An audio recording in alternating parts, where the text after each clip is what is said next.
The value of a bond is equal to the present value of its expected future cash flows. Here are the steps to follow. 1. Estimate the expected cash flows. 2. Determine the appropriate interest rate or interest rates that should be used to discount the cash flows. 3. Calculate the present value of the expected cash flows found in 1 by using the interest rate or interest rates determined in 2.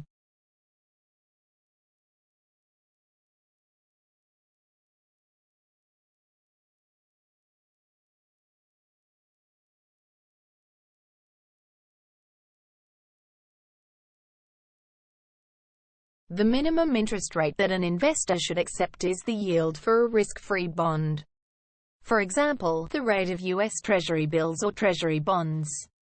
For a corporate bond, the yield required would be the risk-free rate, plus a premium for the additional risks.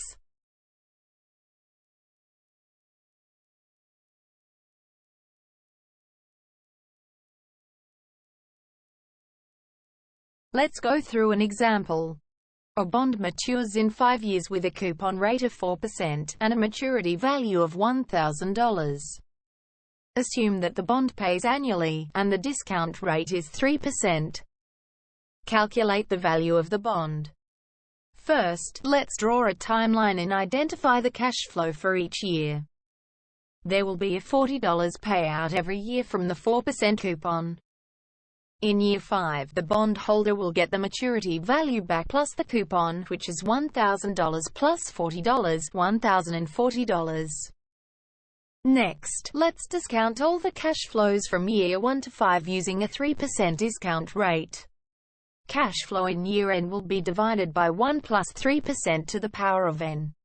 Add up all the discounted cash flows, and you will get the value of the bond, which is $1,045.79.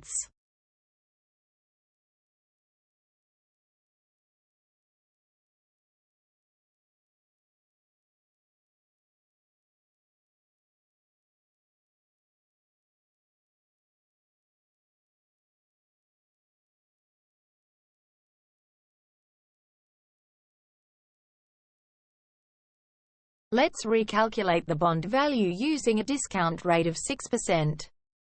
Discount all the cash flows from year 1 to 5 using a 6% discount rate.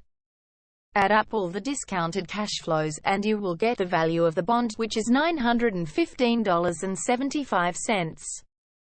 From the above example, we can see that the further the cash flow, the lower the present value. The higher the discount rate, the lower the bond value. The lower the discount rate, the higher the bond value.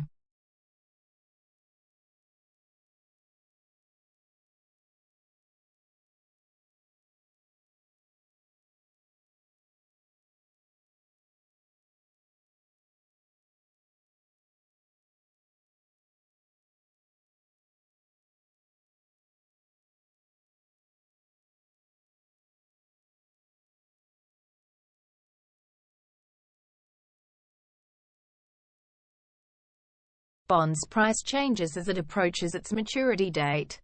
As a bond moves closer to its maturity date, its price will move closer to par. There are 3 possible scenarios. First, if a bond is at a premium, the price will decline over time towards par value. Second, if a bond is at a discount, the price will increase over time towards par value. Third, if a bond is at par, its price will remain the same.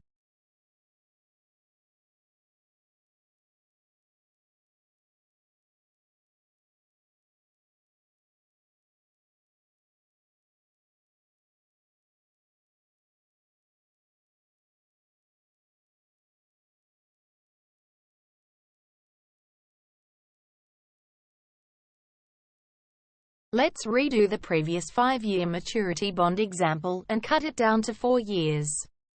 As you can see from the calculation, as a bond moves closer to its maturity date, its price will move closer to par.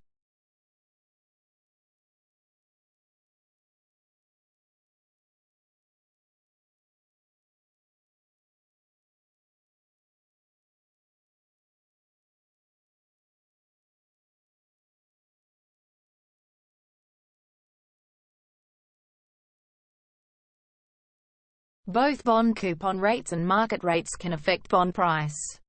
If a bond's coupon rate is above the yield required by the market, the bond will trade above its par value, or at a premium. This occurs because investors will be willing to pay a higher price to achieve the additional yield. Remember that as yield decreases, bond price increases.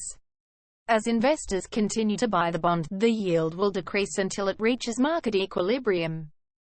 If a bond's coupon rate is below the yield required by the market, the bond will trade below its par value, or at a discount. This happens because investors will not buy this bond at par when other bonds are offering higher coupon rates. Remember that as yield increases, bond price decreases. To attract buyers, the yield will have to increase, which means the bond price will drop.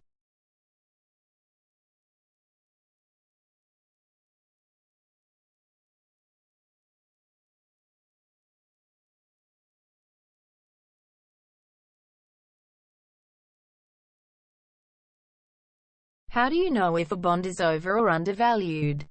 Here are the steps to determine whether a bond is over or undervalued. First, calculate the bond value using a rate of risk-free rate plus risk premium rate. Use your judgment for the risk premium. Next, get the market price of the bond.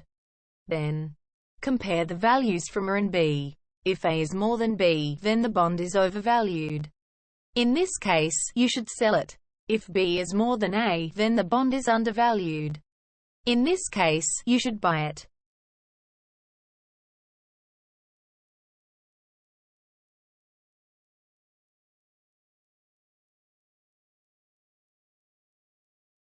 Thank you for watching.